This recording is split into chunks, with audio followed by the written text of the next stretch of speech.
ಟಿವಿ9 digital ಸ್ಪೆಷಲ್ಗೆ ಸ್ವಾಗತ. ನಾನು ಅವಿನಾಶ್ ಶಿವನ್. Darshan and ಗ್ಯಾಂಗ್ಗೆ ಜಾಮೀನು ಸಿಗುತ್ತಾ? ಇದು ಕಳೆದ 2-3 ತಿಂಗಳಿಂದ ನಿರಂತರವಾಗಿ ನಮ್ಮನ್ನು ಕೂಡ ಕೇಳ್ತಿದ್ದಂಥ ಪ್ರಶ್ನೆ, ಬಹಳಷ್ಟು ಜನರಿಗಿದ್ದಂಥ ಪ್ರಶ್ನೆ ಇದು. ಅದರಲ್ಲಿ ಈಗ 3 ಜನರಿಗೆ ನಿನ್ನೆ ಜಾಮೀನು ಮಂಜೂರು ಮಾಡಲಾಗಿದೆ. ಹೌದು, ಜಾಮೀನು ಕೊಟ್ಟರು ಯಾವ ಕಾರಣಕ್ಕೆ, ಯಾಕೆ 3 ಜನಕ್ಕೆ ಮಾತ್ರ ಜಾಮೀನು ಸಿಕ್ಕಿದೆ, ಇದೆಲ್ಲವನ್ನು ಕೂಡ ವಿವರಿಸ್ತಾ ಹೋಗ್ತೀವಿ. ಜೊತೆಗೆ ಇವರ ಮೇಲೆ ಚಾರ್ಜ್ ಶೀಟ್ನಲ್ಲಿ ಇದ್ದಂಥ ಸೆಕ್ಷನ್ ಯಾವುದು, ಯಾವ ಸೆಕ್ಷನ್ ಅನ್ನು ಚಾರ್ಜ್ ಶೀಟ್ನಲ್ಲಿ ಉಲ್ಲೇಖ ಮಾಡಲಾಗಿತ್ತು, ಈ 3 ಜನಕ್ಕೆ ಮಾತ್ರ ಆರಂಭದಲ್ಲಿ ಬೇಲ್ ಸಿಗೋಕೆ ಏನು ಕಾರಣ, ಇದೆಲ್ಲವನ್ನು ಕೂಡ ವಿವರಿಸ್ತಾ ಹೋಗ್ತೀವಿ. ದರ್ಶನ್ ಜೊತೆಗೆ ಬಂಧಿತರಾಗಿದ್ದಂಥ 3ರಿಗೆ ಈಗ 57ನೇ CCH ಕೋರ್ಟ್ ಜಾಮೀನನ್ನು ಕೊಟ್ಟಿದೆ. A15, A16, A17.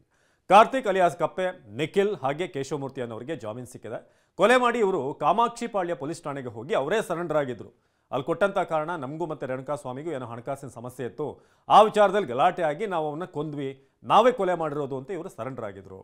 ಸೊ ಅದಾದಮೇಲೆ ಇವ್ರನ್ನ ಒಬ್ಬರನ್ನೇ ಸೆಪರೇಟ್ ಆಗಿ ವಿಚಾರಣೆ ಮಾಡಿದಾಗ ಒಬ್ಬೊಬ್ಬರ ಹೇಳಿಕೆ ಬೇರೆ ರೀತಿಯಾಗಿತ್ತು. ಆಗ ಬಂದಿದ್ದು ದರ್ಶನ್ ಹೆಸರು, ಈ ಕೊಲೆ ಹಿಂದೆ ದರ್ಶನ್ ಇದ್ದಾರೆ ಅನ್ನೋ ವಿಚಾರ. ಸೊ ಅಲ್ಲಿಂದ ಈ ತನಿಖೆ ಆರಂಭ ಆಗುತ್ತೆ. ಮೈಸೂರಿಗೆ ಹೋಗಿ ದರ್ಶನ್ ಅರೆಸ್ಟ್ ಮಾಡಿ ಬಂದಿರೋದು ಎಲ್ಲವೂ ಕೂಡ ನಿಮ್ಗೆ ಗೊತ್ತಿರುವಂಥ ವಿಚಾರ. ಆದರೆ ಈಗ ಇವರಿಗೆ ಮಾತ್ರ ಯಾಕೆ ಜಾಮೀನನ್ನು ಕೊಡಲಾಗಿದೆ ಅಂತ ಭಾಳಷ್ಟು ಮಂದಿಗೆ ಒಂದು ಗೊಂದಲ ಇದ್ದೇ ಇರುತ್ತೆ. ಅದಕ್ಕೊಂದು ಕ್ಲಾರಿಫಿಕೇಶನ್ ಕೊಡುವಂಥ ಒಂದು ವಿಡಿಯೋ ಇದು. ಪಟ್ಟಣಗೆರೆ ಶೆಡ್ನಲ್ಲಿ ಕಾರ್ತಿಕ್ ಕೆಲಸ ಮಾಡ್ಕೊಂಡಿದ್ದ. ಶವ ಸಾಗಿಸೋದಕ್ಕೆ ಅಂತ ನಿಖಿಲ್ ಮತ್ತು ಕಾರ್ತಿಕ್ ಇಬ್ಬರಿಗೂ ಕೂಡ, ಈ 3 ಜನರಿಗೂ ಕೂಡ 5 ಲಕ್ಷ ಕೊಡ್ತೀವಿ, ನೀವು ಹಣವನ್ನು, ಅದೊಂದು ಹೆಣ ಏನಿದೆ ಅದು ಹಾಕಿ ಅದಾದಮೇಲೆ ನಿಮ್ಮ ಹಣವನ್ನು ಪಡಿಬೋದು, ನೀವು ಸರೆಂಡರ್ ಆಗಿ ನಿಮ್ಮನ್ನು ಬಿಡಿಸ್ಕೊಂಡು ಬರೋದು ನಮ್ಮ ಜವಾಬ್ದಾರಿ ಅಂತ ಇವರು ಭರವಸೆಯನ್ನು ಕೊಟ್ಟಿದ್ರು ಅಂತ ಆ ಒಂದು ಕಾರಣಕ್ಕೆ. ಹಾಗಾಗಿ ಚಾರ್ಜ್ ಶೀಟ್ನಲ್ಲಿ ಎಲ್ಲೂ ಕೂಡ ಇವರು ಕ್ರೈಮ್ ಮಾಡಿದ್ದಾರೆ, ಅಪರಾಧಿಗಳು ಅಂತ ಉಲ್ಲೇಖ ಆಗಿಲ್ಲ. 201, 120B 2 ಸೆಕ್ಷನ್ ಪ್ರಕಾರ ಇವ್ರ ಮೇಲೆ ದಾಖಲಾಗಿತ್ತು. ಉಳಿದಂಥ 14 ಜನ ಇದಾರಲ್ಲ, ಅವರ ಕೇಸೇ ಬೇರೆ, ಈ 3 ಜನದ ಕೇಸೇ ಬೇರೆ. ಯಾಕಂದರೆ ಇವರು ಕೊಲೆ ಆಗುವ ಮುನ್ನ, ರೇಣುಕಾಸ್ವಾಮಿ ಏನು ಕೊಲೆ ಆಯಿತು ಅದಕ್ಕೂ ಮುನ್ನ ಇವರು ಆ ಕ್ರೈಮ್ ಸೀನಲ್ಲಿ ಇರಲಿಲ್ಲ. ಯಾವಾಗ ಆತನ ಹತ್ಯೆ ಆಯಿತು ಅದಾದಮೇಲೆ ಇವರ ಮೂಲಕ ಒಂದು ಬಾಡಿಯನ್ನು ಅಲ್ಲಿಂದ ಕಳಿಸಿದ್ರಲ್ಲ, ಸೊ ಆ ಕಾರಣಕ್ಕೆ ಇವರ ಮೇಲೆ 120B ಇತ್ತು. ಹಾಗಾದರೆ 120B ಏನು ಹೇಳುತ್ತೆ IPC ಪ್ರಕಾರ? There must be a minimum of 2 conspirators for 2 or more people to agree to carry out cause to be the carry out an illegal act. ಅಂದರೆ ಒಂದು ಕ್ರೈಮ್ ಆದ ನಂತರ ಅದನ್ನು ಹೇಗೆ ಮುಚ್ಚಾಕುವಂಥದ್ದು ಅಥವಾ ಬೇರೆ ರೀತಿ ಟರ್ನ್ ಮಾಡೋದಕ್ಕೋ ಇವ್ರನ್ನ ಬಳಸಲಾಗಿದೆ. ಅಂತ ಒಂದು ಕ್ರೈಮ್ ಮಾಡಿದಂಥವ್ರಿಗೆ ಒಂದಷ್ಟು ಒಂದು ಕನ್ವೀನಿಯನ್ಸ್ ಇರುತ್ತೆ, ಅಂದರೆ ಅವ್ರಿಗೆ ಕನ್ಸೆಷನನ್ನು ಕೊಡ್ತಾರೆ. ಸೊ ಅದು 120B ಪ್ರಕಾರ ಬರುತ್ತೆ. ಅದು ಬೇಲೇಬಲ್ ಅನ್ನೋದು ಕೂಡ ಇಲ್ಲಿ ಗಮನಿಸಬೇಕಂತ ವಿಚಾರ. ಇನ್ನು 201 ಈ ಒಂದು ಸೆಕ್ಷನ್ ಕೂಡ ಅವ್ರ ಮೇಲಿತ್ತು.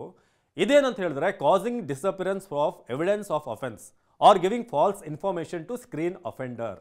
ಅಂದರೆ ಯಾರೇ ಒಬ್ಬರು ಕ್ರೈಮ್ ಮಾಡಿದರೆ ಅವ್ರನ್ನ ಬಚಾವ್ ಮಾಡೋದಕ್ಕೆ ನಾನೇ ಯಾಕೆ ಕೊಲೆ ಮಾಡಿದ್ದೀನಿ ಅಥವಾ ನಾವೇ ಮಾಡಿದ್ದೀವಿ ಅಂತ ಒಪ್ಕೊಂಡು ಇವರ ಕುಮ್ಮಕ್ಕಿನಿಂದ ಯಾವುದಾದ್ರೂ ಒಂದು ಆಫರಿಂದ ಯಾರಾದರೂ ಆ ಥರ ಒಪ್ಕೊಂಡ್ರೆ ಅವ್ರು ಕೊಲೆ ಮಾಡಿದೆ ಅಥವಾ ಕ್ರೈಮ್ ಮಾಡಿದೆ ಅಂಥವರಿಗೆ 201ನಲ್ಲಿ ಬೇಲಿಗೆ ಅವಕಾಶ ಇದೆ. ಸೊ ಹಾಗಾಗಿ the intention of screening the offender from legal punishment or with that intention gives any information respecting the offence which he knows to believe to be false. ಅಂದರೆ ಅವನೇನು ಬಂದು ಪೊಲೀಸರ ಮುಂದೆ ಹೇಳ್ತಾನಲ್ಲ ಅದು ಸುಳ್ಳು, ಕೊಲೆ ಮಾಡಿರುವಂಥದ್ದು ಅಥವಾ ಏನೇ ಕ್ರೈಮ್ ಮಾಡಿರೋರೇ ಬೇರೆ, ಅವರು ಬದಲಾಗಿ ಏನು ಪ್ರಾಕ್ಸಿಯಾಗಿ ಹೋಗ್ತಾರೆ. ಸೊ ಅಂಥವ್ರ ಮೇಲೆ ಅವರೇ ಕ್ರೈಮ್ ಮಾಡಿದ್ದಾರೆ ಅಂತ ಬರೋದಿಲ್ಲ. ಸೊ ಆ ಕಾರಣಕ್ಕೆ 201 ಹಾಗೆಯೇ 120B ಎರಡೂ ಕೂಡ ಬೇಲೇಬಲ್ ಅಫೆನ್ಸ್ ಆಗಿತ್ತು. ಸೊ ಆ ಕಾರಣಕ್ಕೆ ಇಬ್ಬರಿಗೂ ಕೂಡ, ಅಂದರೆ 3 ಕೂಡ ಜಾಮೀನನ್ನು ಕೊಡಲಾಗಿದೆ. ಸೊ ಸೆಪ್ಟೆಂಬರ್ 25ನೇ ತಾರೀಕು ಪವಿತ್ರ ಗೌಡ ಜಾಮೀನು ಅರ್ಜಿ ಕೂಡ ಬರುತ್ತೆ. ಏನು ದರ್ಶನ್ಗೆ ಜಾಮೀನು ಸಿಗುತ್ತಾ, ಇದು ಈಗ ಇರುವಂಥ ಪ್ರಶ್ನೆ. 3 ಜನಕ್ಕೆ ಸಿಗ್ತಲ್ಲ, ಅದಾದಮೇಲೆ ಈಗ ದರ್ಶನ್ಗೂ ಕೂಡ ಸಿಗ್ಬೋದಾ ಅಂತ ಸಹಜವಾಗಿ ಅವರ ಫ್ಯಾಮಿಲಿ ಫ್ಯಾನ್ಸ್ ಕೂಡ ಕಾಯ್ತಿದ್ದಾರೆ. ಸೆಪ್ಟೆಂಬರ್ 27ಕ್ಕೆ ದರ್ಶನ್ ಅವರ ಜಾಮೀನು ಅರ್ಜಿ ವಿಚಾರಣೆಗೆ ಬರುತ್ತೆ. ಸದ್ಯಕ್ಕೆ ದರ್ಶನ್ ಬಳ್ಳಾರಿ ಜೈಲಿನಲ್ಲಿದ್ದಾರೆ. ಚಾರ್ಜ್ ಶೀಟ್ ಸಲ್ಲಿಕೆ ಬಳಿಕ ಅವರು ಕೂಡ ಜಾಮೀನು ಪಡೆಯುವ ಬಗ್ಗೆ ಕುಟುಂಬದವರು ಹಾಗೂ ವಕೀಲರ ಜೊತೆಗೆ ಚರ್ಚೆಯನ್ನು ಮಾಡ್ತಾರೆ. ಸೊ ಸದ್ಯಕ್ಕೆ ಯಾಕೆ 3 ಜನರಿಗೆ ಒಂದು ಬೇಲ್ ಸಿಕ್ತು ಅಂತ ಹೇಳಿದ್ರೆ, ಎಲ್ಲೂ ಕೂಡ ಕ್ರೈಮ್ನಲ್ಲಿ ಇವರು ಈ ಪ್ರಾಣ ಹೋಗುವ ಮುನ್ನ ಇವರು ಪಾಲ್ಗೊಂಡಿದ್ರೆ ಖಂಡಿತ ಇವರು ಕೂಡ ಬೇಲ್ ಈಗ ಪಡಿತಾ ಇರಲಿಲ್ಲ. ಹಾಗಾಗಿ ಇವರು ಕೊಲೆ ನಂತರ ಇವರ ಪಾತ್ರ ಯಾವುದೂ ಇಲ್ಲ, ಆತನ ಪ್ರಾಣ ಹೋಗೋಕ್ಕೆ ಇವರ ಪಾತ್ರ ಯಾವುದೂ ಇಲ್ಲ. ಉಳಿದಂಥ 14 ಜನರಿಗೆ ಬೇರೆ ಬೇರೆ ರೀತಿಯಾದಂಥ ಒಂದು ರೀತಿ ಪಾತ್ರ ಇದೆ ಈ ಕೇಸ್ನಲ್ಲಿ. ಸೊ ಆ ಕಾರಣಕ್ಕೆ ಅವರಿಗೆ ಬೇಲನ್ನು ಇನ್ನೂ ಕೂಡ ಕೊಟ್ಟಿಲ್ಲ. ಹಾಗಾಗಿ ದರ್ಶನ್ಗೂ ಕೂಡ ಸದ್ಯಕ್ಕೆ ಬೇಲ್ ಸಿಗುವಂಥದ್ದು ಕಷ್ಟ ಇದೆ ಅಂತ ಬಲ್ಲ ಮೂಲಗಳಿಂದ ಸಿಗ್ತಾ ಇದೆ. ಸೊ ಕಾದ್ ನೋಡೋಣ ಏನಾಗುತ್ತೆ ಅಂತ. ಈಗ ಒಂದು ಕ್ಲಾರಿಟಿ ಸಿಕ್ಕಿರ್ಬೋದು, ಯಾಕೆ 3 ಜನರಿಗೆ ಮಾತ್ರ ಜಾಮೀನು ಸಿಕ್ತು, ಯಾಕೆ ಇವರು ಸೇಫ್ ಆದರು. ಈ ಜಾಮೀನು ಸಿಕ್ಕರೂ ಕೂಡ ಅದು ಕಂಡೀಷನಲ್ ಬೇಲ್ ಆಗಿರುತ್ತೆ, ಷರತ್ತುಬದ್ಧ ಜಾಮೀನಾಗಿರುತ್ತೆ. ಅವರೆಲ್ಲೇ ಹೋಗಬೇಕಾದ್ರೂ ಕೂಡ ಅಯ್ಯೋಗೆ ತಿಳಿಸ್ಬೇಕು, ಇಂಥ ಒಂದು ಬಾರ್ಡರ್ನ ದಾಟಿ ಹೋಗೋ ಹಾಗಿಲ್ಲ. ಜೊತೆಗೆ ಯಾವಾಗೆಲ್ಲ ವಿಚಾರಣೆಗೆ ಕರೀತಾರೆ ಆಗ ಅವ್ರು ಬರಬೇಕಾಗುತ್ತೆ. ಜೊತೆಗೆ ಇವರು ಸಾಕ್ಷಿ ಕೂಡ ಆಗ್ತಾರೆ, ಯಾಕಂದರೆ ದರ್ಶನ್ ಅಂಡ್ ಗ್ಯಾಂಗ್ ಇದರಲ್ಲಿ ಪಾಲ್ಗೊಂಡಿದ್ದಾರೆ ಅಂತ ಹೇಳಿದಂಥ ಆರಂಭದಲ್ಲಿ ಇವರೇನೆ.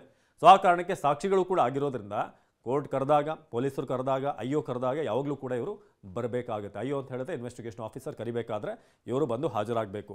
ಸೊ ಈಗ ಬೇಲ್ ಸಿಕ್ತು ಅಂತಂದ್ರೇನು ಫ್ರೀ ಬರ್ಡ್ಗಳಲ್ಲ, ಮತ್ತೆ ಅವರು ಬರಬೇಕಾಗುತ್ತೆ, ವಿಚಾರಣೆ ಎದುರಿಸಬೇಕಾಗುತ್ತೆ, ಕರೆದಾಗೆಲ್ಲ ಬಂದು ಹೇಳಿಕೆಯನ್ನು ಕೊಡಬೇಕಾಗುತ್ತೆ. ಸೊ ಇದು ಯಾಕೆ 3 ಜನರಿಗೆ ಬೇಲ್ ಸಿಕ್ತು ಅನ್ನೋದ್ರ ಬಗ್ಗೆ ಡೀಟೇಲ್ಸ್ ನಿರಂತರ ಸುದ್ದಿಗಾಗಿ ನೋಡ್ತಾ ಇರಿ TV9.